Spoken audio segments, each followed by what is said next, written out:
Bismillahirrahmanirrahim. Assalamualaikum warahmatullahi wabarakatuh. Alhamdulillah. Alhamdulillahilladzi hadana li hadza wa ma kunna linahtadiya laula an hadanallah. Asyhadu an la ilaha illallah wahdahu la syarika lah. Wa asyhadu anna Muhammadan abduhu wa rasuluh. Sallallahu alaihi wa ala alihi wa ashabihi ajma'in.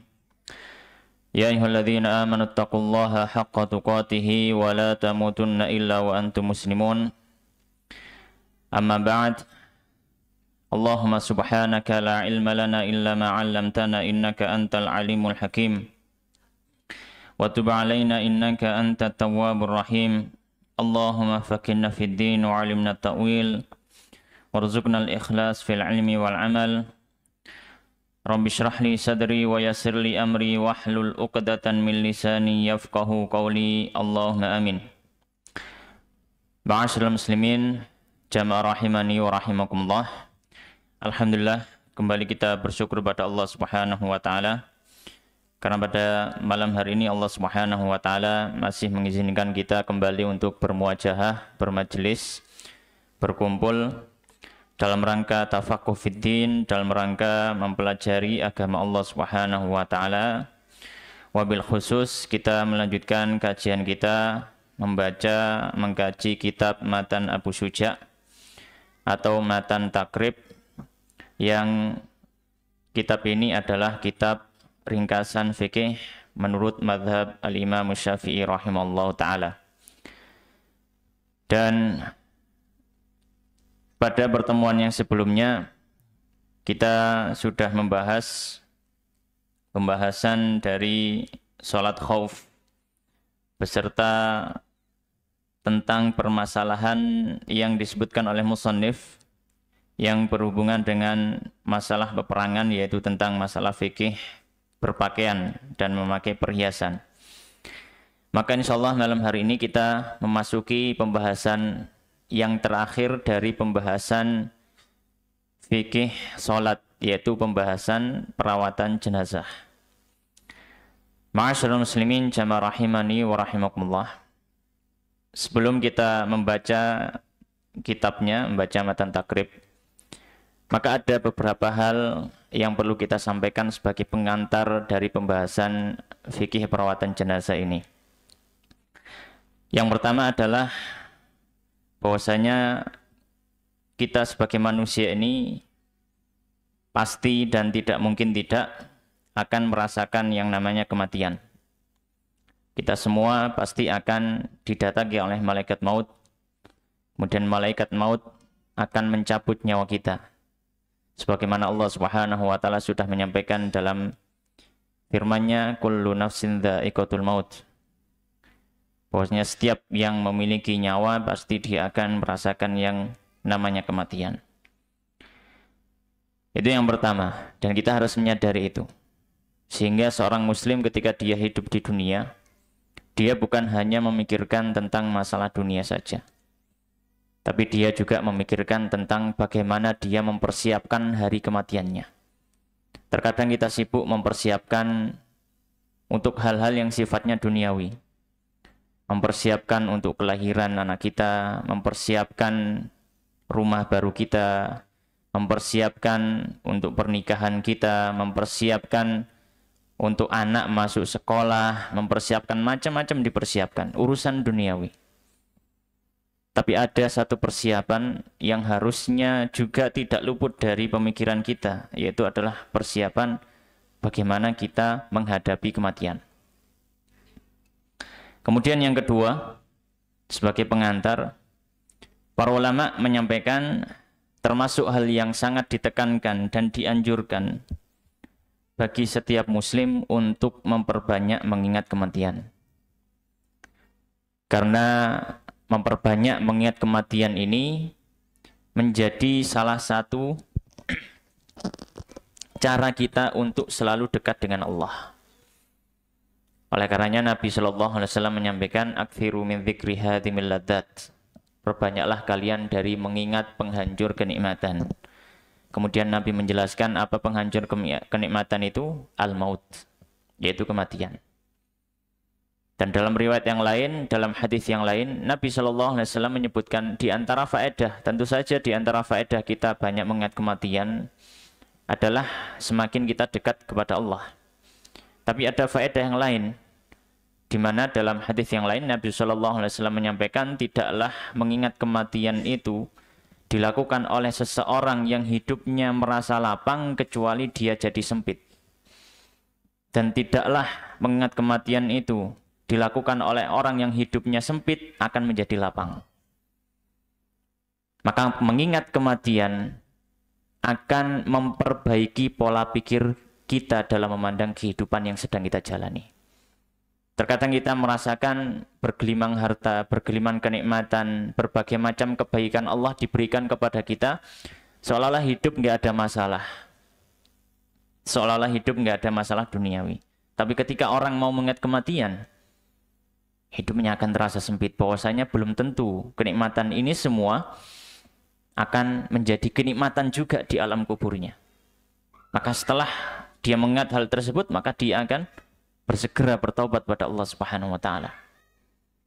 Dan tidaklah orang itu mengalami kesempitan hidup, hidupnya terasa berat, berbagai macam masalah, macam-macam. Dari bangun tidur sudah dapat masalah, sampai dia mau tidur masih ada masalah. Ya, kehidupan penuh dengan masalah. Ya, kayak gantek, gak ono entek gitu ya. Sepertinya seperti itu. Tapi kalau kita mengingat kematian, kita mengingat bahwasanya kita hidup ini untuk menyambut kematian. Pasti ada waktunya kita mati. Maka kita akan berubah cara pandangnya, bahwasanya semua ini tidak akan membuat saya lemah. Semua ini tidak membuat saya semakin jauh dari Allah. Akhirnya dia merasa lapang, ya sudah dijalani saja. Ya, sudah apa? Dijalani saja. Ya. Sehingga dia merasa lapang. Seolah-olah kesempitan hidup itu menjadi problem bagi orang lain, tapi orang yang banyak mengingat kematian, dia bukan menjadi problem.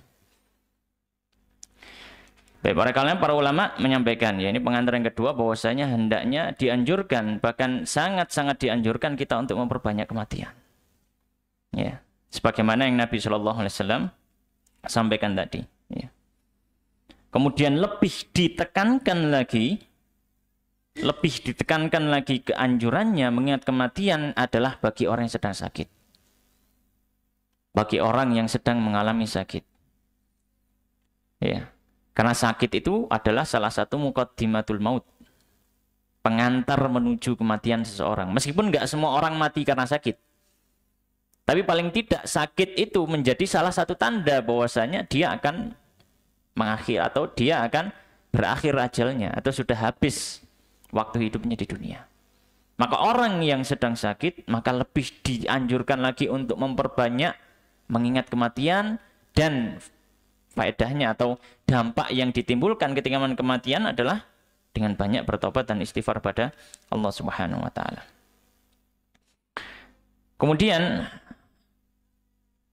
ma'asyiral muslimin jamaah rahimani wa rahimakumullah.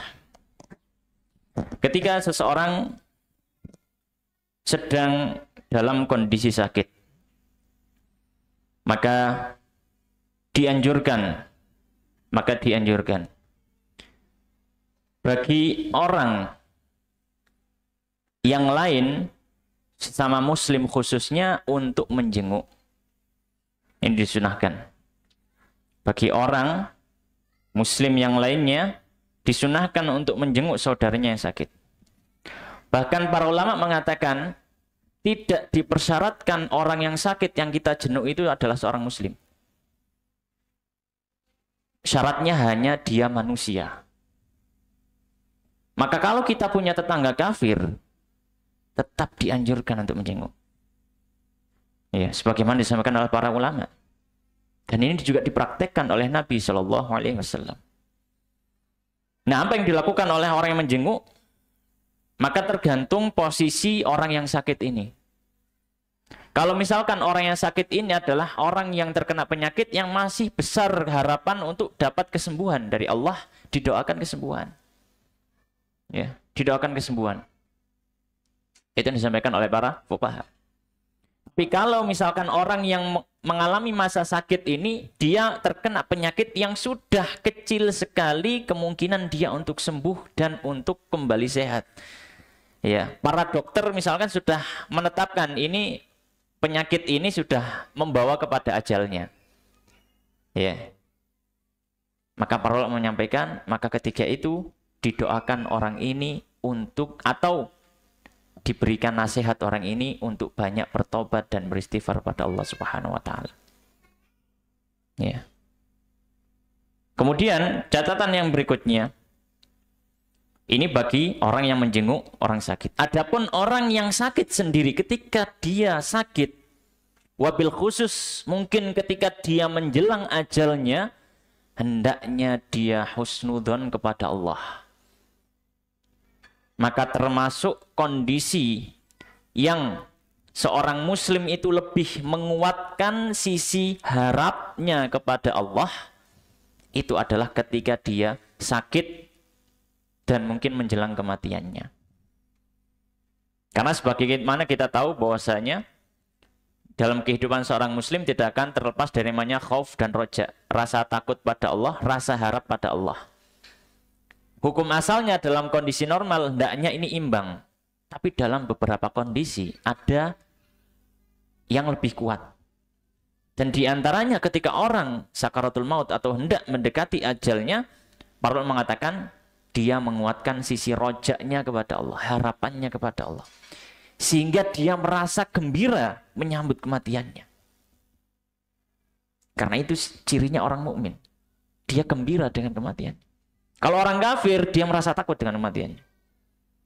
Ya, maka orang yang sudah mendekati ajalnya, tentu saja dia banyak beristighfar, bertobat kepada Allah, dan dia berhusnudzon pada Allah. Oleh karenanya dalam satu hadis Nabi SAW menyampaikan apa? La yamutan ahadukum illa wa huwa yuhsinu adzanna billahi azza wajal. Janganlah salah seorang dari kalian itu meninggal kecuali dia husnudzon kepada Allah Subhanahu wa taala. Sehingga apa? Sehingga dia sangat-sangat rindu untuk menyambut Allah Subhanahu wa taala. Ya. Kemudian ma'asyiral muslimin jamaah rahimani wa rahimakumullah. Setelah seseorang itu menjalani sakaratul maut, dan setiap dari kita pasti akan merasakan sakaratul maut ini. Akan merasakan nyawa kita dicabut dari jasad kita. Roh kita akan dicabut oleh malaikat maut dari jasad kita. Dan itu pasti akan dirasakan oleh kita semua. Maka setelah seseorang itu meninggal, ada beberapa hal. Ya, ada beberapa hal yang dianjurkan. Ya. Atau sebelum itu, termasuk hal yang dianjurkan oleh para ulama. Ketika sedang menunggu orang yang mendekati ajalnya, sakaratul maut. Termasuk yang disunahkan oleh para fuqaha adalah mentalkin. Yang pertama adalah apa? Mentalkin. Ketika menunggu orang yang sedang sakaratul maut, ditalkin. Ya. Dan talkin ini hanya, ya, tata cara talkin ini hanya mengucap kalimat tauhid di telinganya dan tidak perlu menyuruh yang bersangkutan untuk mengulangi. Dan diucapkan dengan lembut. Dan tidak terkesan memaksa. Jadi ucapkan saja di telinganya, la ilaha illallah. Ya. La ilaha illallah. Diucapkan semacam itu. Dan tidak terlalu memaksa. Dan tidak disuruh untuk mengulangi. Ya. Ikuti. Enggak. Cukup ucapkan la ilaha illallah di telinganya. Itu tata cara talqin yang disampaikan oleh para fuqaha. Ya. Sebagaimana hal ini sudah kita ketahui dari hadis yang masyhur dari Nabi sallallahu alaihi wasallam, beliau menyampaikan lakinu mautakum bila ilaha illallah. Talqinlah mautakum, orang yang wafat, yang hendak wafat maksudnya, dari kalian dengan ucapan la ilaha illallah. Dalam hadis yang lain Nabi sallallahu alaihi wasallam menyampaikan, man kana akhiru kalamihi la ilaha illallah dakhalal jannah. Siapa yang akhir dari hidupnya dengan mengucap la ilaha illallah, dia masuk surga. Dia masuk surga. Dan kita tidak tahu, ya, dan kita tidak tahu akhir daripada hidup seseorang. Ya, akhir daripada hidup seseorang. Karena semuanya ini adalah taufik dari Allah. Bisa jadi dia seumur hidupnya di pandangan orang dia adalah orang yang baik, tapi hatinya tidak jujur pada Allah Subhanahu wa taala. Bisa jadi terhalang dari mengucapkan kalimat tauhid. Ya, tapi bisa jadi ada hal-hal yang mungkin di pandangan manusia orang ini buruk. Tapi dia punya hati yang bersih, dia punya hati yang tulus pada Allah. Kerinduannya kepada Allah, ingin bertobat pada Allah, dia dimudahkan untuk mengucapkan apa? Kalimat tauhid. Maka ketika kita mendekat diri pada Allah, jangan hanya mendekat dengan fisik, mendekat juga dengan hati. Allah menilai bukan hanya kita beribadah, kita sholat, kita membaca Al-Quran, bukan hanya menilai itu, dinilai juga hati kita. Apakah kita jujur? Apakah kita ikhlas karena Allah? Atau karena ada unsur-unsur lain? Yang pertama adalah apa? Mentalkin. Dan para fuqaha menyampaikan, ya, hendaknya yang mentalkin daripada orang yang sedang sakaratul maut ini adalah orang yang paling sayang dan disayangi oleh si calon jenazah. Iya. Orang yang paling disayangi dari calon jenazah. Kemudian yang kedua, termasuk yang dianjurkan oleh para fuqaha ketika orang sedang mengalami sakaratul maut adalah membacakan surat Yasin. Jadi membacakan surat Yasin itu disunahkan bukan setelah kematian seorang, tapi ketika mengantarkan orang menuju kematiannya. Sebagaimana dalam hadis yang diriwayatkan oleh Imam Abu Dawud, Ashabus Sunan dan sebagainya, meskipun sebagian ulama hadis mendhaifkannya, tapi banyak para ulama yang menghasankan dan bahkan mensahihkan. Di mana Nabi sallallahu alaihi wasallam menyampaikan, Iqra'u Yasin ala mautakum. Au iqra'u ala mautakum Yasin. Bacakanlah kepada orang yang hendak meninggal. Jadi ala mautakum kita bisa lihat di semua syuruhal hadis, syarah-syarah hadis, ala mautakum bukan orang yang sudah meninggal, tapi yang akan meninggal. Dan ini disampaikan oleh ulama Syafi'iyah juga. Kesunahan membaca surat Yasin ini dibaca ketika apa? Jenazah itu atau calon jenazah akan meninggal. Orang itu akan meninggal. Maka disunahkan membaca surat Yasin. Di antara hikmah yang disampaikan oleh para fuqaha, karena di dalam surat Yasin itu mengingatkan tentang kematian. Mengingatkan tentang azamatillah, keagungan Allah Subhanahu wa taala. Mengingatkan tentang kampung akhirat. Ya, maka ini termasuk yang dianjurkan ketika orang menghadapi apa? Sakaratul maut. Kemudian ketika seorang sudah melepas, ya, sudah terlepas nyawanya dari tubuhnya, maka ada beberapa hal yang hendaknya dilakukan oleh orang-orang yang di sekitarnya. Ya, yang pertama, kalau misalkan jenazah itu posisinya dalam kondisi tubuh yang tidak lurus, maka diluruskan. Seperti yang sudah kita ketahui. Ya, diluruskan dengan posisi ya, tangan bersendekap, kaki merapat. Kemudian kalau mata itu masih terbelalak, dipejamkan. Ya. Kemudian mulut ketika mungkin dalam kondisi menganga, maka ditutup, ya, dikatupkan. Ya. Kemudian para ulama juga menganjurkan, ya, kalau bagian mata ini supaya tidak terbuka kembali bisa ditutup dengan koin. Kalau misalkan mulut ini supaya tidak terbuka lagi, maka bisa diikatkan ke kepala. Demikian juga dengan kaki, ya, supaya dia bisa merapat, maka bisa jempolnya saling diikatkan. Ya. Kalau misalkan sudah sedikit kaku, ya, lumayan kaku, ya, maka bisa diluruskan pelan-pelan, ya, dengan air hangat, ada yang air hangat, ada yang air teh, gitu ya, macam-macam. Ya, intinya adalah diposisikan dengan posisi yang baik, ya. Dan sebelum itu, ya, dilepas pakaiannya. Kemudian dia ditutup dengan sebuah kain. Ya, ditutup dengan sebuah kain untuk persiapan nanti dirawat jenazahnya. Baik. Maka ini beberapa hal yang menjadi pengantar kita untuk perawatan jenazah. Kemudian kita mulai memasuki apa yang ditulis oleh Al-Imam Al-Qadhi Abu Syuja Ahmad ibn Al-Husain Al-Asfahani rahimahullah ta'ala dalam kitabnya Matan matan takrib. Bismillahirrahmanirrahim. Qala al-musannifu rahimallahu ta'ala wa nafa'ana bi ilmi fid dunya wal akhirah wa dakhalahu fasiha jannatihi wa taghammadahu bi rahmatihi. Allahumma amin. Faslun, pasal yang baru. Wa yalzamu, dan wajib hukumnya, fil mayyiti, pada diri seorang mayit, arba'atu asya, 4 perkara. Maka hukumnya adalah fardu kifayah. Hukumnya fardu kifayah bagi orang-orang yang ada di sekitar mayit untuk melakukan 4 hal ini terhadap mayit. Kalau tidak ada seorang muslim pun yang melakukan keempat hal yang akan kita sebutkan, maka semua orang muslim yang ada di situ mereka berdosa. Mereka semua berdosa. Ya. Apa 4 hal ini? Yang pertama adalah ghusluhu, memandikan jenazah. Ya, memandikan jenazah.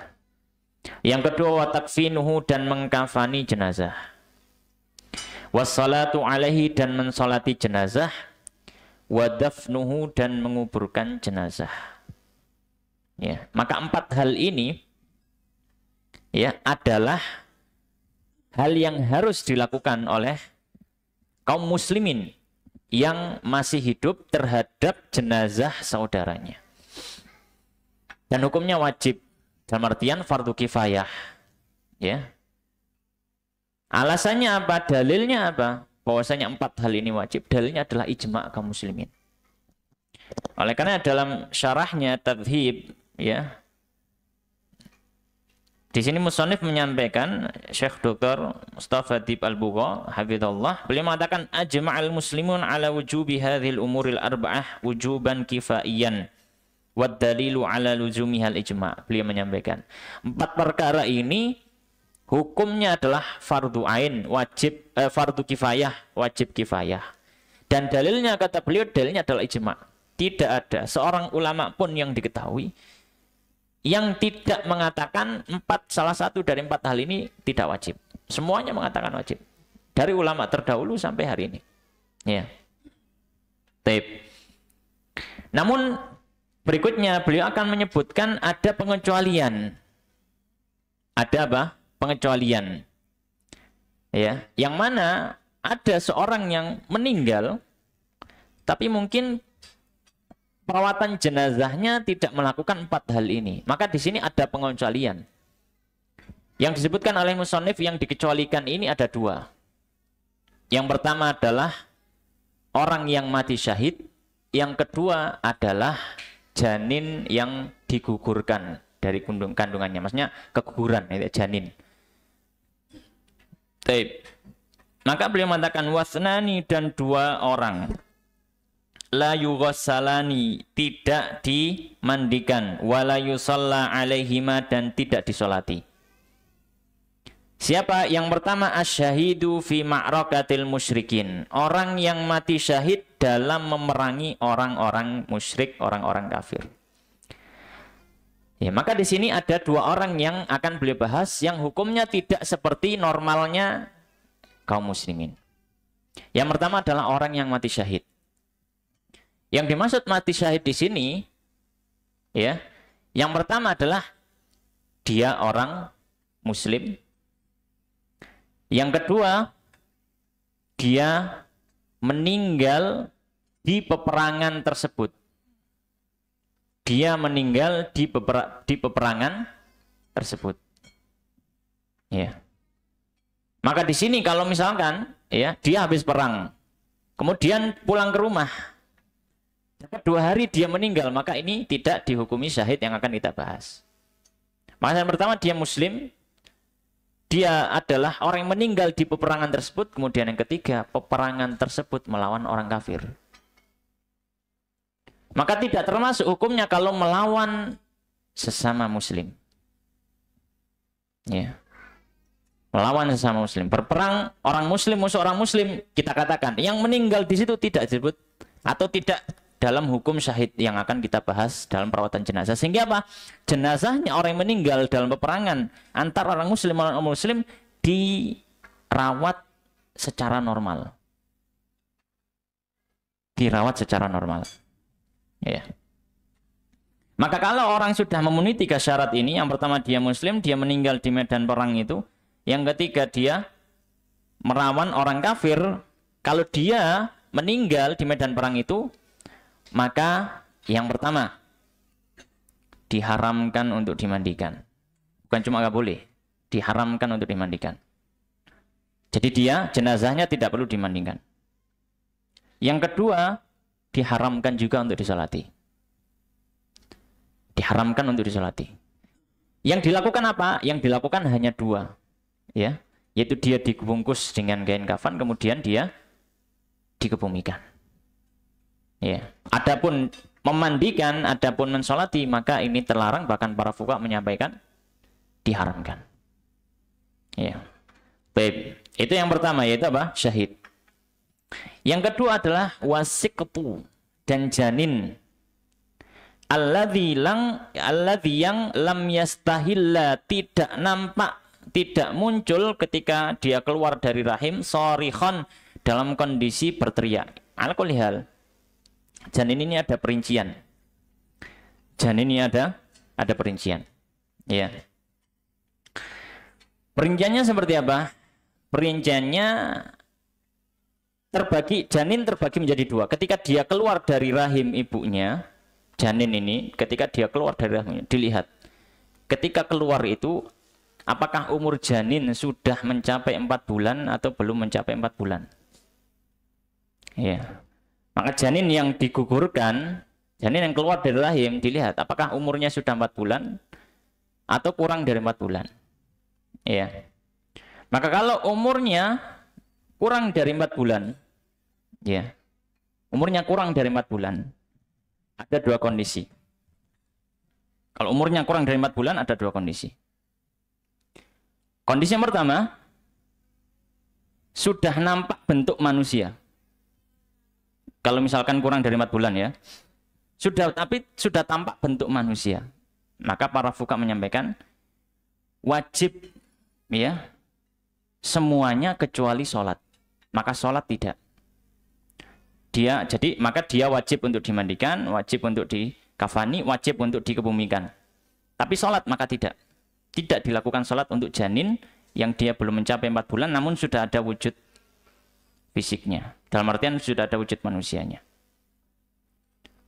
Kondisi kedua dari janin yang berumur kurang dari 4 bulan, dan tidak nampak wujud manusianya.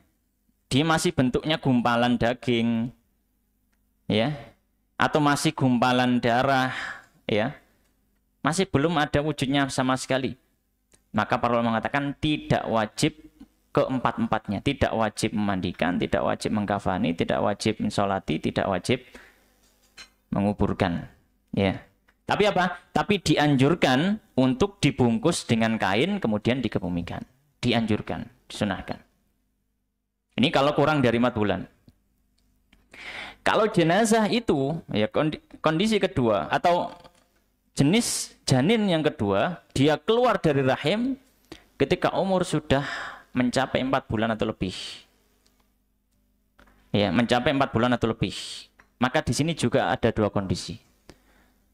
Kondisi yang pertama, ya, ketika janin itu keluar, ya, ketika janin itu keluar, maka tampak darinya kehidupan. Dalam artian ketika janin itu keluar, dia gerak-gerak. Ya, janin itu keluar apa? Gerak-gerak. Karena janin kalau sudah umur 4 bulan lebih itu sudah terlihat, ya, wujud apa? Wujud manusia terlihat. Kalau janin itu apa? Terlihat bergerak-gerak. Ya, tapi di sini musannif, ya, hanya menyebutkan berteriak atau menangis, tapi tidak harus. Yang penting adalah para fuqaha menyampaikan dhaharat minhu amaratul hayat. Terlihat darinya tanda-tanda ada kehidupan daripada janin tersebut ketika keluar. Maka kita katakan kalau janin itu umur 4 bulan atau lebih, kemudian ketika dikeluarkan dari rahim ada tanda-tanda dia hidup, maka dia diperlakukan seperti orang biasa. Dalam artian manusia normal. Dia wajib dimandikan, wajib dikafani, wajib disolati, dan wajib dikebumikan. Ya. Kondisi kedua, janin dikeluarkan dari rahim umurnya 4 bulan atau lebih, ya. Umurnya 4 bulan atau lebih, ya. Namun tidak ada tanda-tanda apa? Tidak ada tanda-tanda kehidupan daripada janin itu. Tidak ada tanda-tanda kehidupan janin itu. Ya.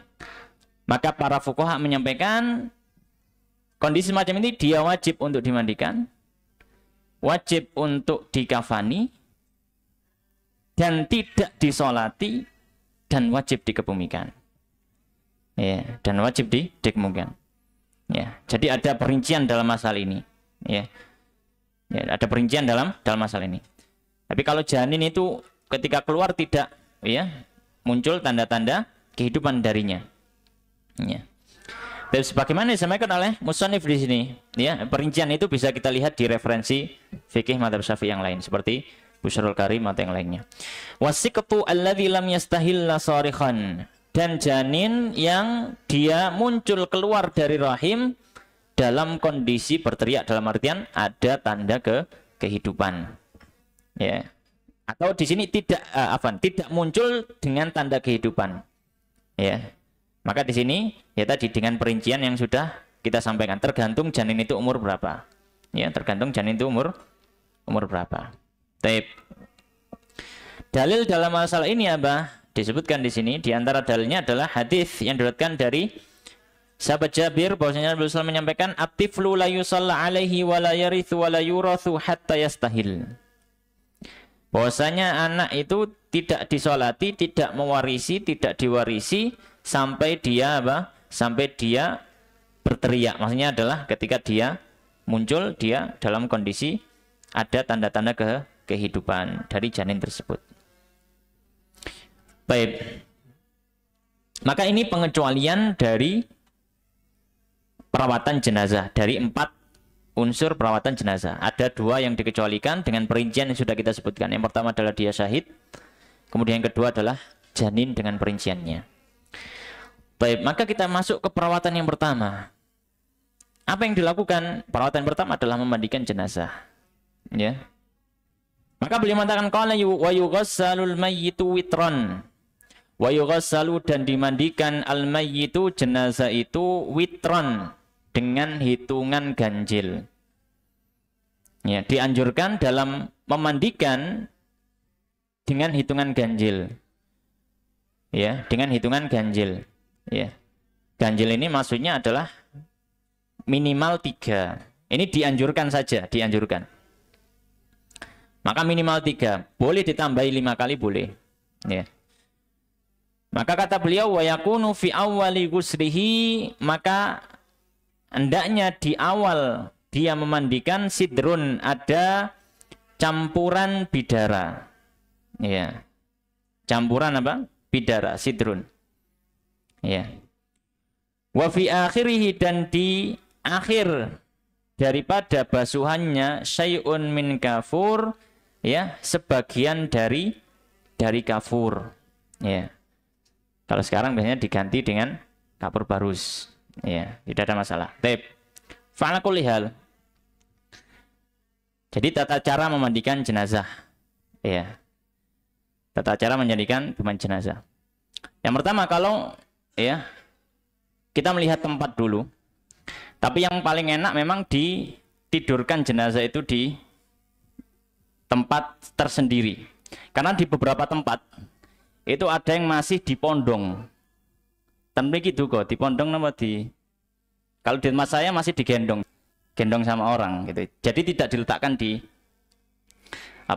di tempat tersendiri, di ranjang itu enggak. Yang paling enak diletakkan di ranjang. Maka apa yang dilakukan? Ketika jenazah itu diletakkan di tempat ya pembaringannya, bagi orang yang memandikan, yang pertama adalah hendaknya dipastikan bagian kepala sedikit terangkat, lebih tinggi daripada badannya. Supaya apa? Supaya air tidak masuk ke hidungnya atau masuk ke mulutnya, sehingga apa? Menyebabkan jenazah itu semakin cepat pembusukannya. Karena makin banyak kandungan air kan makin cepat pembusukannya. Sehingga apa? Sehingga jenazah itu diangkat kepalanya. Bisa dengan tangan seseorang megangi atau mungkin dipakai dengan sesuatu. Tip. Kemudian yang kedua, setelah dipastikan kepalanya terangkat, ya, kemudian mulai membersihkan kotorannya, ya, membersihkan kotorannya dengan mengurut bagian perut ke bawah dengan lembut, dipeluruti, tapi dengan apa? Dengan lembut, ya. Dan ini kondisi jenazah tidak terbuka, tersingkap semuanya, ya, tapi tertutup, ya, bagian antara pusar dengan lututnya ditutup kain, ya. Jadi tidak terbuka semuanya, sehingga orang yang memandikan juga tidak melihat aurat kepada si mayit, ya. Maka dibersihkan, ya. Setelah dipeluruti dikira sudah bersih, kemudian mulai membersihkan area sauatain, membersihkan area kemaluan dan dubur. Kemudian mulai dibersihkan, ya, dengan sarung tangan bisa, ya. Kemudian dengan digerojok air, ya, ada yang bagian gerojok, ada yang bagian membersihkan. Baik, setelah sudah selesai, ya, membersihkan bagian sauatain, ya, kemudian mulai membersihkan area-area wudhu. Ini yang dimaksud dengan mewudhukan mayit, ya. Mulai membersihkan area-area wudhu, ya. Dimulai dari mana? Dimulai dari membersihkan hidung dan mulut, ya. Mulai dibersihkan hidungnya, ya, kemudian mulutnya, ya, dengan kain atau yang semacamnya. Kemudian 3 kali, ya. Kemudian, ya, setelah itu, ya, wajahnya disirami dengan apa namanya, bilas dengan air dengan lembut, ya. Kemudian setelah itu tangannya juga, ya, sambil digosok, ya, tangan dari siku sampai ujung tangan sambil digosok-gosok, ya, tangan kanan kemudian tangan kiri. Kemudian setelah itu bagian kepalanya, ya, bagian kepalanya, ya, di apa namanya, ratakan air itu, diusap-usap ke sana. Kemudian bagian telinga setelah itu dibersihkan, ya. Kemudian bagian kaki, ya, telapak kaki sampai mata kaki sambil menyela-nyela bagian jari jemari kaki. Maka ini namanya mewudhukan mayit, ya, mewudhukan mayit. Sudah selesai, maka setelah itu mulai meratakan air ke bagian rambut jenazah tersebut jika memang, ya, diperlukan untuk meratakan, ya. Karena mungkin rambutnya tebal sehingga perlu untuk apa? Meratakan mayit, meratakan air ke rambut itu, maka diratakan, ya, diratakan, ya, di sela-sela juga rambutnya. Kemudian apa namanya, dihamparkan kalau rambutnya panjang, kalau perempuan, ya. Kalau sudah selesai, ya, maka mulai membasuh bagian tubuh, seluruh bagian tubuh yang bawah, ya, karena bagian kepala sudah bersih semua. Malah membasuh bagian tubuh yang bawah. Jadi dari pundak, dimulai dari sebelah kanan, dari pundak sampai ke ujung kaki, ya, dimulai dari sebelah kanan, kemudian setelah itu yang sebelah kiri, ya, dari sebelah kanan kemudian apa? Sebelah kiri, ya. Baik. Kemudian itu basuhan pertama, ya. Ini apa? Basuhan pertama. Dan basuhan pertama kata musannif di sini hendaknya dicampur dengan apa? Dengan daun bidara kalau ada, ya, yang membersihkan gitu, ya, yang membersihkan. Baik, kemudian setelah itu basuhan kedua. Maka basuhan kedua ini dibilas dengan air biasa, ya. Membersihkan sisa-sisa bidara yang mungkin masih ada menempel di tubuh barangkali, kemudian disiramkan. Kemudian setelah itu basuhan ketiga. Nah, basuhan ketiga maka ini dicampur dengan kafur tadi, ya. Atau mungkin di kita dengan kapur barus, ya, dicampur sedikit dengan kapur barus, kemudian dibilaskan. Hikmahnya para ulama, ya, kalau sidr itu kalau zaman dulu memang untuk kebersihan badan, jadi dia kan apa namanya, buat keset gitu, ya. Kalau kafur maka ini untuk wewangian sekaligus dalam tanda kutip, ya, ada sisi pengawetan, ya. Jadi diberi apa? Diberi kapur barus tadi. Nah, ini selesai proses memandikan jenazah. Setelah jenazah sudah selesai dimandikan, maka dia dipindah ke tempat yang lain untuk melakukan proses yang kedua atau perawatan yang kedua. Apa perawatan kedua? Yaitu dikafani. Maka beliau mengatakan qala wa yukaffanu fi salasati athwabin bid. Beliau mengatakan, jadi di matan takrib ini beliau hanya menyampaikan sekilas ya, tidak lengkap gitu ya. Kita lengkapi sendiri. Wa yukaffanu, dan dikafani fi salasati athwab, di 3 kain bidin yang berwarna putih, laisa fiha qamisun, yang tidak ada baju ya, tidak dijahit baju gitu ya, wala imamah, dan tidak ada juga imamah, dalam artian kain lembaran. Ya, kain apa? Kain lembaran. Maka dalam mengkafani jenazah, ini kita lihat jenazahnya.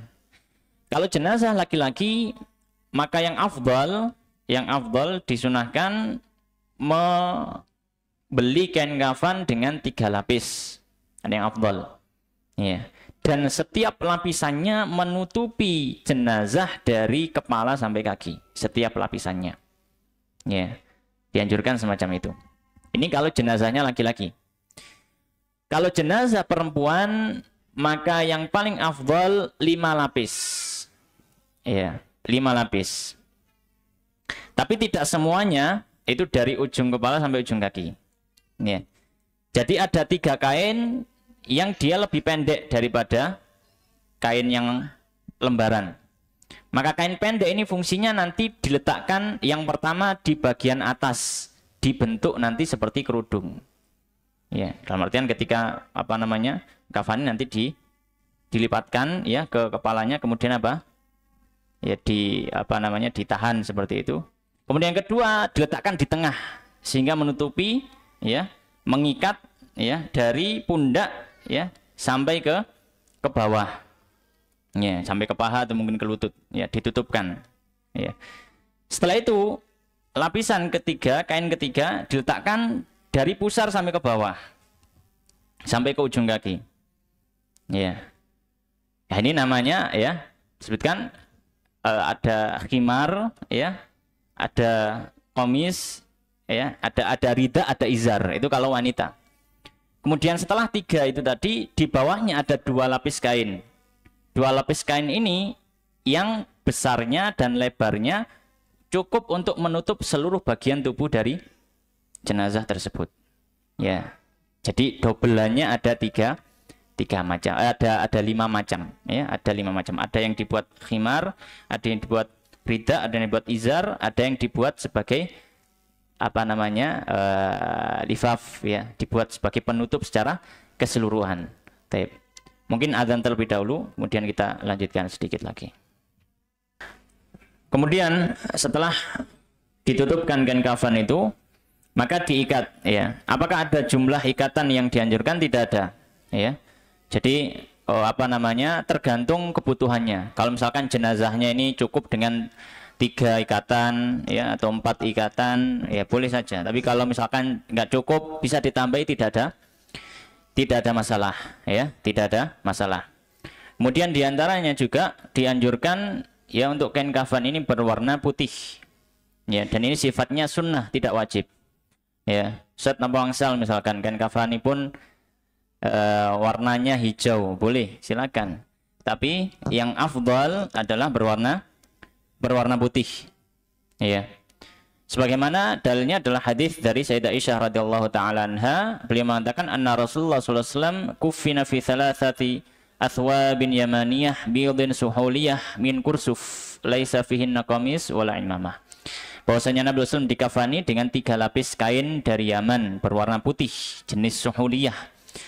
Ya. Terbuat dari semacam katun yang tidak ada bagian komis, bagian atasan, wala imamah, tidak juga ada bagian imamahnya. Baik, nah, maka ini dalam mengkafani ya, dan ketika mengkafani mengkafani jenazah ini dianjurkan juga nanti sambil diberikan wangian pada jenazah tersebut ya, disunahkan diberikan wangian pada jenazah tersebut. Kemudian berikutnya, setelah selesai dikafani, maka perawatan yang ketiga yaitu mensolati. Maka tata cara sholat yang sudah masyhur kita ketahui ya, dilihat dulu jenazahnya ini ya. Kalau dia adalah jenazah laki-laki, maka posisi imam berada di bagian kepala. Kalau misalkan dia jenazah perempuan, maka posisi imam berada di tengah-tengahnya dan kepala jenazah menghadap atau ke arah utara, ya, dan kaki ke arah selatan. Kemudian beliau menyampaikan qala al-musannif rahimahullah wa yukabbiru alaihi arba'at takbirat, dan bertakbir salat atas jenazah tersebut dengan 4 kali takbir. Ya, dengan 4 kali takbir. Yaqra'ul Fatihata ba'dal ula. Dia membaca surat Al-Fatihah setelah takbir yang pertama. Maka ketika mulai salat, ya, dengan menghadap kiblat, ya, posisi jenazah berada antara imam dan orang yang salat dengan kiblatnya. Kemudian bertakbir seperti salat biasa. Allahu Akbar. Ya.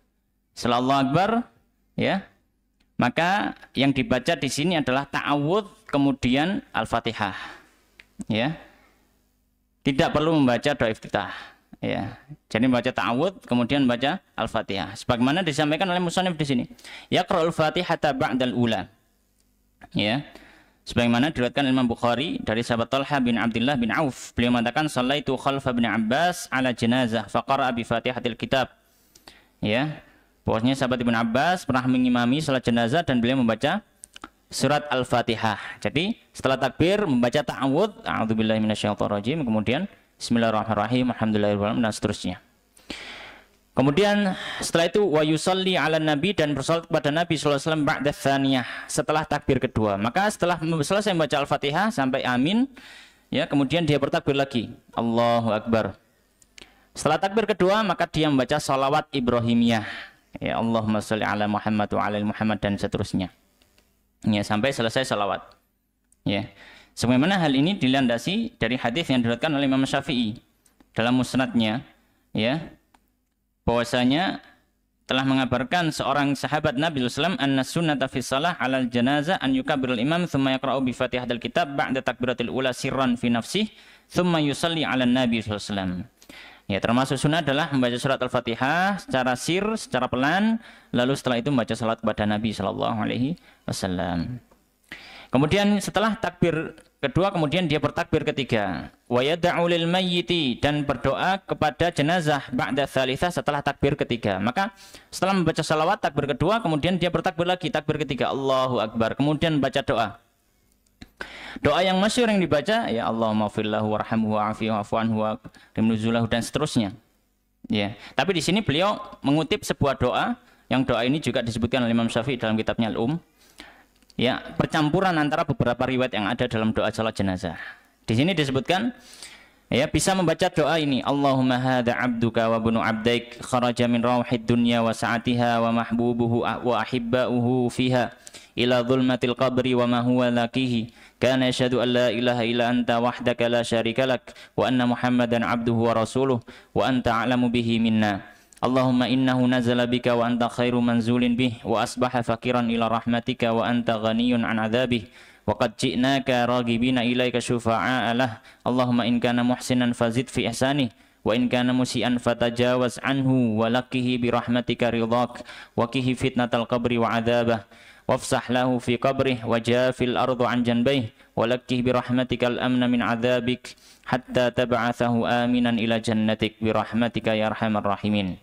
Ya, ini salah satu sirah doa yang bisa dibaca, dan ini dikumpulkan oleh Imam Syafi'i dari beberapa riwayat hadis yang ada. Ya, tapi juga bisa membaca doa yang lain, misalnya tadi sudah kita contohkan, dan yang masyhur dalam Sahihain juga, ya Allahumma firlahu warhamhu, dan seterusnya. Taib. Kemudian setelah membaca doa ini, kemudian dia bertakbir, takbir yang keempat. Ya, setelah membaca doa untuk mayit, dia bertakbir lagi, Allahu Akbar. Setelah bertakbir, dia boleh langsung salam, boleh juga menambahi doa.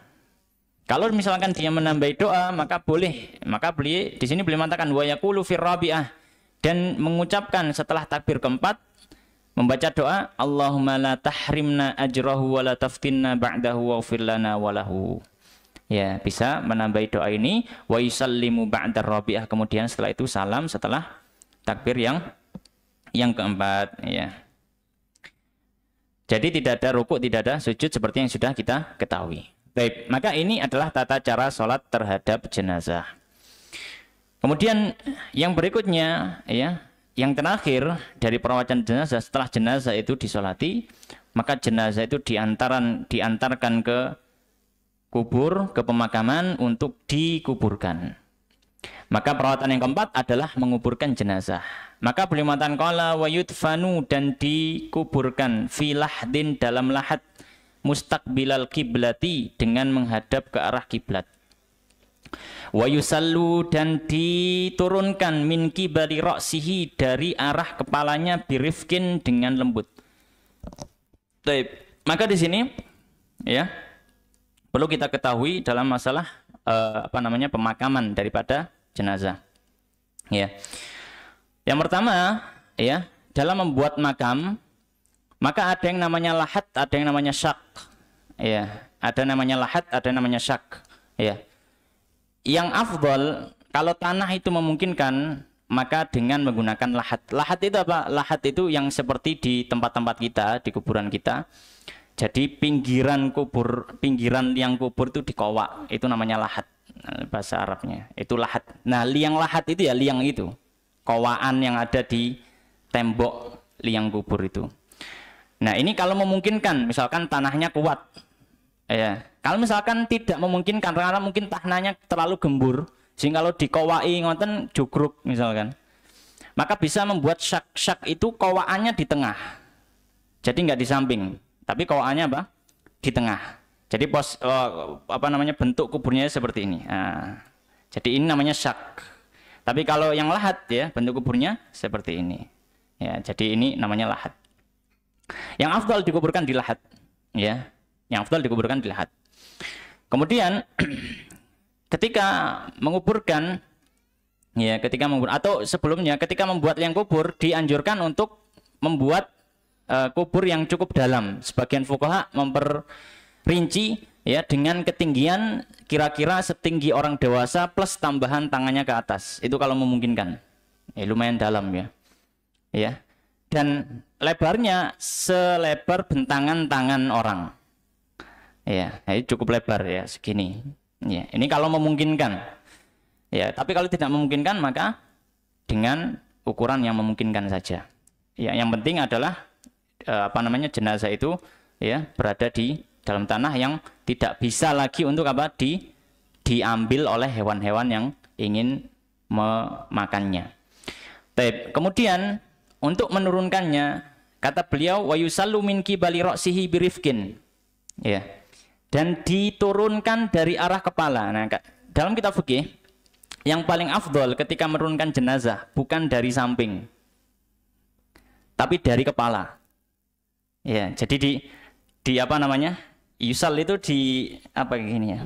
Ya gitulah, kepalanya dulu yang turun. Ya. Jadi kalau di tempat kita kan biasanya umumnya samping gini kan ya. Jadi jenazah itu turun bersamaan. Tapi ini yang afdal ya, ini sebelah utara sana. Jadi jenazah disuruh turunkan kepala dulu, ya. Kemudian kepalanya turun, kakinya terakhir, ya. Sehingga tidak langsung jatuh jenazah itu, tapi jatuhnya pelan. Nah, ini namanya yusal min qibali ra'si, itu yang disebut dalam ini. Yusal min qibali ra'si. Sebagaimana dalam hadis riwayat Abu Dawud, ya, bahwasanya Abdullah bin Yazid al-Khatmi as-sahabi adkhala al-Harith al-qabra min qibali rihlail qabr. Rijlail qabr, bahwasanya sahabat ini memasukkan orang ke dalam liang kuburnya dari kaki kuburan, maksudnya kaki kuburannya dari arah selatan, kemudian diturunkan ke utara dari kepalanya dulu. Kemudian ketika berada di liang lahat, hukumnya wajib ya menghadapkan jenazah ke arah kiblat.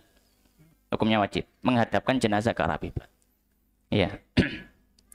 Kemudian dianjurkan setelah itu disunahkan, ini hukumnya sunnah ya, kalau menghadap kiblat itu wajib. Dan disunahkan membuat bantalan-bantalan untuk kepalanya. Dari apa? Dari tanah itu, sehingga kepala tidak terjatuh. Ya. Dan disunahkan juga membuka tali pocong yang atas dan menempelkan pipi jenazah ke tanah. Sebenarnya ada riwayat asar dari sahabat Umar atau sahabat yang lain. Ya. Nah, para ulama menyampaikan, bahkan kalau misalkan ada orang yang habis menguburkan jenazah, Kok dia lupa nggak menghadapkan ke arah kiblat, yang membolehkan jenazah itu kuburan itu dibongkar untuk menghadap ke arah kiblat. Jadi menghadap ke arah kiblat itu wajib. Tapi membuka tali pocong ini sunnah. Ya, ini sunnah. Ya. Dan termasuk hal yang ini termasuk juga gangguan setan ya, gangguan setan. Bisikan setan adalah ketika orang itu tidak melepas tali pocong, pocongnya gentayangan. Enggak ada seperti itu. Ya, pocong gentayangan itu ya memang jinnya ingin ingin menyesatkan. Jin atau setan itu pasti ada cara-cara untuk apa? Membuat orang jauh dari syariat itu pasti, apapun itu. Ya. Maka akhirnya apa? Makamnya dibongkar karena ingin melepas tali pocong. Padahal para ulama mengatakan kalau sifatnya sunnah nggak boleh, haram hukumnya membongkar kuburan. Haram hukumnya membongkar. Membongkar kuburan itu kalau berhubungan dengan urusan wajib atau ada harta orang yang ikut terpendam di situ. Dan orangnya nggak ridho ya, Iya, itu. Jadi untuk hal-hal yang sifatnya wajib saja. Kalau sunnah nggak boleh dibongkar. Karena hukum asalnya kalau sudah dimakamkan dia punya kehormatan. Makam itu punya kehormatannya. Tidak boleh seperti aurat atau seperti kehormatan kaum muslimin. Ya. Taib. Dan ini adalah kehormatan jenazah ya makamnya itu. Taib. Kemudian wa yaqulul ladzi yulhiduhu, dan orang yang memasukkan jenazah sambil mengucapkan bismillahi wa ala millati Rasulillah sallallahu alaihi wasallam. Sambil memasukkan jenazah. Ya. Kemudian beliau mengatakan wa yudja'u, dan ditidurkan fil qabri, di kubur itu, ba'da an yu'ammaqa, setelah kuburannya itu digali dengan dalam, faumatan wa bastah, seukuran tinggi orang dan rentangan tangannya tadi kalau memungkinkan. Ya. Kalau memungkinkan. Kalau Nabi sallallahu alaihi wasallam menyampaikan apa? Ihfiru wa ausi'u wa ahsinu. Ya, galilah kuburan, lebarkan kubur itu, ya, dan berbuatlah baik terhadap jenazah. Ya. Setelah itu kuburan ditutup. Kuburan ditutup. Kemudian ketika menutup kuburan ini, para fuqaha menyampaikan disunahkan untuk melebihkan bagian tanah yang di kuburan tersebut. Fungsinya apa? Fungsinya supaya diketahui bahwasanya itu adalah kubur. Sehingga orang enggak macam-macam tiba-tiba duduk di situ, kencing di situ enggak. Ya, sehingga memiliki kehormatannya, ya, kuburan itu, sehingga orang mau ziarah ya tahu itu kuburan dan seterusnya. Dan meninggikan, membentuk tanah kuburan ini ada dua model, ya, ada dua model, ya. Yang pertama adalah dengan as-satoh, ya, dengan as-satoh. Kemudian yang kedua dengan as-sanam. As-satoh itu diratakan bagian atas. Jadi kalau kita mungkin nate mirsani kuburan pahlawan, di kan kotak ya. Jadi nggak gunduk ini. Gunduk ini namanya sanam. Ya, ya, namanya sanam. Karena diambil dari kata sanam itu punuk unta. Karena ini dibuat seperti punuk gitu. Nah, para fuqaha menyampaikan dianjurkan bagian atasnya rata. Bagian apa? Bagian atasnya rata, tidak menggunduk ini, tidak menggunduk. Oleh karena beliau mengatakan wa yusattahul qabru, dan disatoh. Jadi diratakan, ya, bagian kubur itu, ya. Kemudian berikutnya walayu bena alaihi, dan tidak boleh diberikan bangunan di atasnya. Makanya bagus kalau sudah ada aturan, ya, dilarang mengkijing. Nah, itu benar. Memang seperti itu aturannya. Ya, walayu bena alai, tidak boleh dibikinkan bangunan di kuburan tersebut. Ya. Walayu jassasu, dan tidak pula ditajassis, ya. Ya, tajassis itu ya semacam kapur atau pewarna-pewarna gitu ya. Intinya dihias lah. Dihias semacam itu. Ya, kenapa? Karena ada larangan dalam hari ini. Sebagaimana dalam hadis, diantaranya adalah hadis yang diriwayatkan oleh sahabat Ali bin Abi Thalib. Ya, beliau menyampaikan ala ubaitsuka ala ma ba'atsani alaihi Rasulullah sallallahu alaihi wasallam. Ya, aku akan mengutusmu, ini sahabat Ali mengatakan kepada pegawainya, aku mengutusmu dengan apa yang Nabi mengutusku dengannya. Apa itu? An la tad'a timsalan illa tamastah. Tidaklah engkau mendapati patung kecuali kau hancurkan. Wala qabran musyrifan illa sawaitah, dan tidaklah kuburan yang dibangun berlebihan kecuali engkau ratakan. Ya. Dan ini hadis diriwayatkan Imam Muslim dan Abu Dawud dan selainnya. Dan dalam riwayat yang lain dari sahabat Jabir, naha Rasulullah SAW an yujassasal qabru wa an yaq'uda alaihi. Ya, pokoknya dilarang mentajesis kubur, yaitu dengan memberikan jis semacam kapur-kapuran warna dan seterusnya, dan tidak boleh duduk di atasnya, wa an yubna alaihi, dan tidak boleh diberikan bangunan di atas kuburan tersebut. Ya. Dan bahkan di sini kita baca syarahnya, syarah dari matan takrib ini yang disyarah oleh Dr. Mustafa Dib Al-Bugho, salah seorang ulama Syafi'iyah kontemporer yang terkenal yang masih hidup alhamdulillah sampai hari ini. Beliau mengatakan, yujassas yudha'u alaihil jis wa huwa ma yusamma bil jibsin. Yujassas maksudnya adalah dengan diberikan jis, yaitu apa? Sesuatu yang disebut dengan jibsin, semacam kapur. Fama baluka biwadhi'ir rukham wa nahwihi wa raful qabri wa tazyinihi. Maka bagaimana ketika sampai ada orang yang menghias-hias, meninggikan kuburan melebihi apa?